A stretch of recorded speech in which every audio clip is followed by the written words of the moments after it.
Guess what today? I actually fucked up. I went to work and I wasn't scheduled. How many times has this happened to you? Anyways, what is up?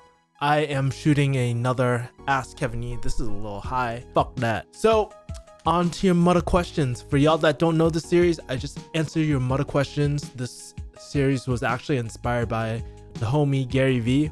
So, shout out to you. Thank you for motivating me and inspiring me to do this. If you guys got questions, as always, you can email me, send me an IG DM, or leave a comment below. But anyways, let's answer some questions. Okay, today I have Alan. Hey Kevin, great work on your website and your videos. I'm a follower of your content and work.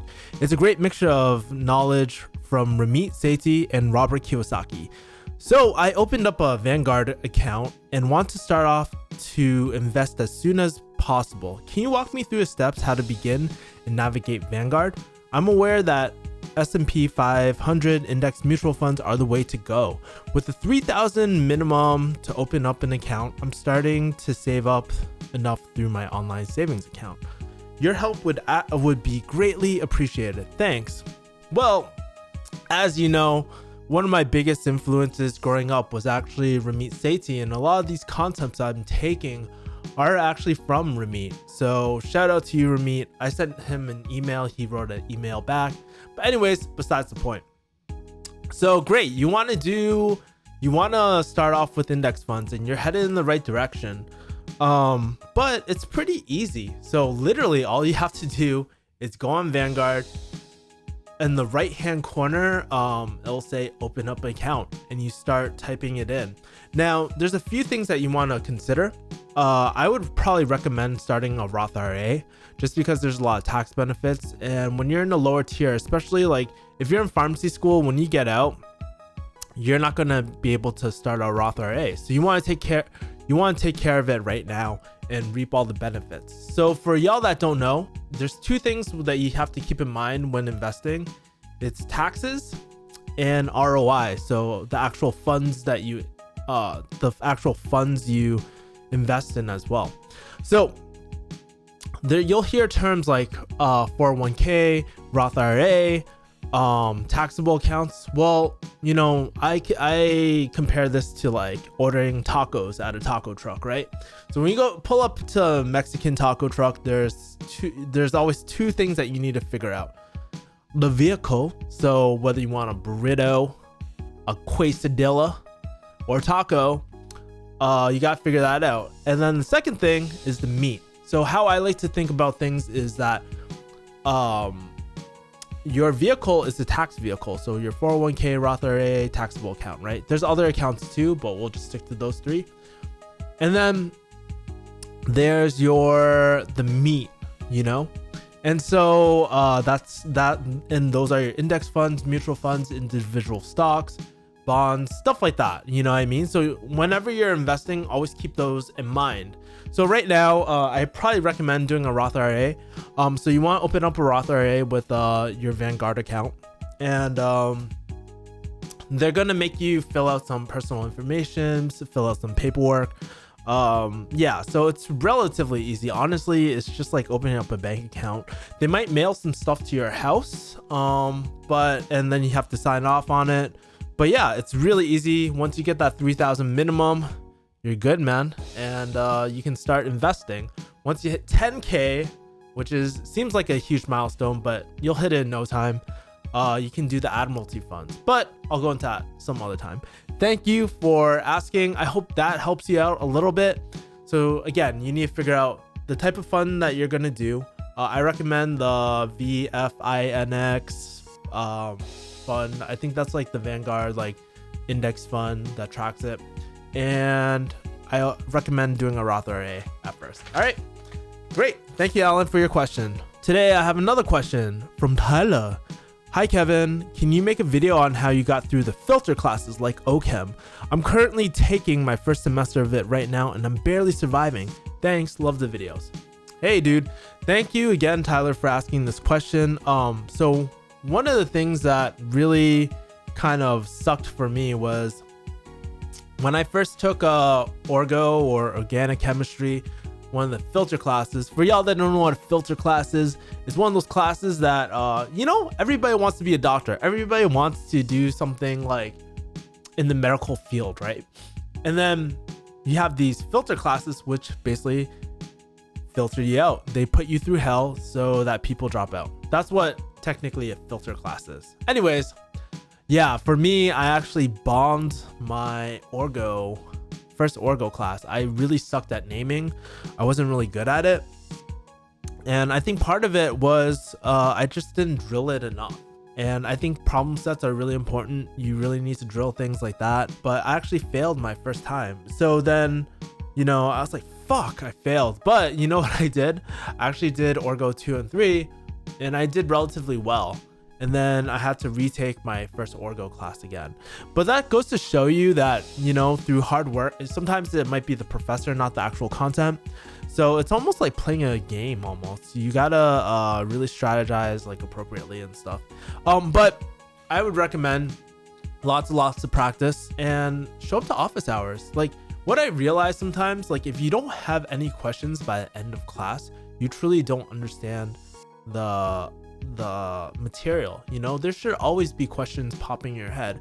And plus it gives you a better gauge of what to focus on with the exam and what not to focus on. And at the end of the day, there's so much shit in Orgo. What do you really need to know? And that's what you're trying to figure out.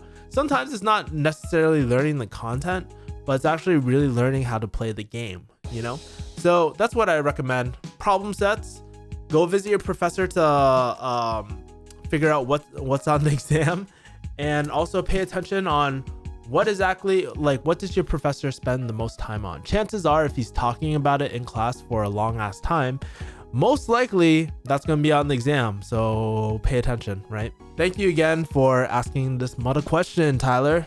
Okay, so I got the homie Vivek. I wanted your advice on what I should do. This is my first time emailing you. I got accepted to School of Pharmacy. I was talking to my college friend who is recently accepted in medical school. It got me thinking about medicine. So his basic question is, should I stick with pharmacy or try to do medicine? Looks like he's interested in medicine, but he's stuck on the pharmacy school route. And so Vivek is trying to figure out what to do. Well, great question, because a lot of us people, like at one point in our lives, think about medical school. Like I thought about medical school maybe near the end of my pharmacy career. I actually never wanted to do medical school at all. And I think a lot of time when you're working on some of these things, yeah, you might have a low MCAT score. Yeah, you might have a low cumulative GPA. Chances are on paper you might not get in, but at least try, and try to think of creative ways to market yourself. Whether you believe it or not, like when you're applying to schools, it's straight up marketing. You have to market yourself and make yourself marketable. And so what is that like? If you have a low GPA, low MCAT, what do you do?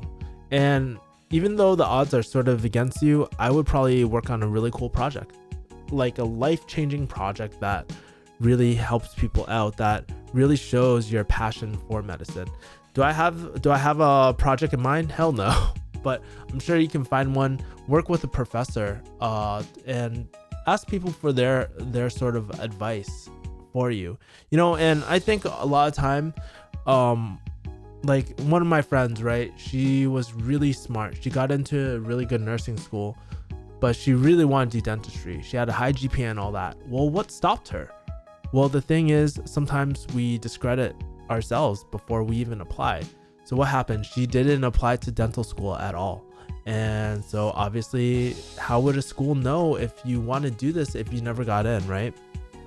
And I have to say, like, medical school, like I give a lot of props to people that do medical school because it's not an easy feat.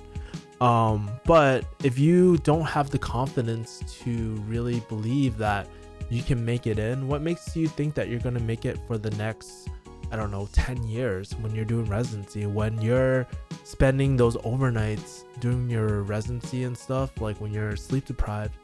What's going to make you push through? You're going to be fucking miserable. And you really have to have the confidence being like, hey, I really want to do this. This is something I want to do. I might suck at it, but I'm willing to work harder than everyone else. and having that like real drive, you know, is going to be really important. So congrats with pharmacy school. If you don't like it, if you don't like pharmacy, I would not go into it. Defer your application for a year if that's an option, and really try to work on getting into medical school and work on a passion project. Cal Newport always talks about a passion project, and I really feel like that's a really smart way to market yourself. If you guaranteed, if you found the cure to HIV, I'm pretty damn sure you would get into any medical school and shit, you know? So really, passion projects is key, and honestly, it's your money. You don't want to be wasting on something that you don't truly want. But anyways, I'm not sure if that was really helpful, but Vivek, thank you as always. I always see you on the live stream, so feels great giving back to you, man. Anyways, guys, if you guys got questions, feel free to email me at subscribers@refugeehustle.com. My IG is Kevin the Refugee _ at each word. It's gonna pop up at the end of this video. Also, you can follow me on Snapchat, and yeah. And so if you guys got any questions, please let me know. Thumbs up this video. It really helps me because, you know, more engagement, it helps boost my videos up. So if you think I provide really good content, please share with your friends and finger bang that like button. Anyways, guys, I'll see you guys next time. Peace. Woo!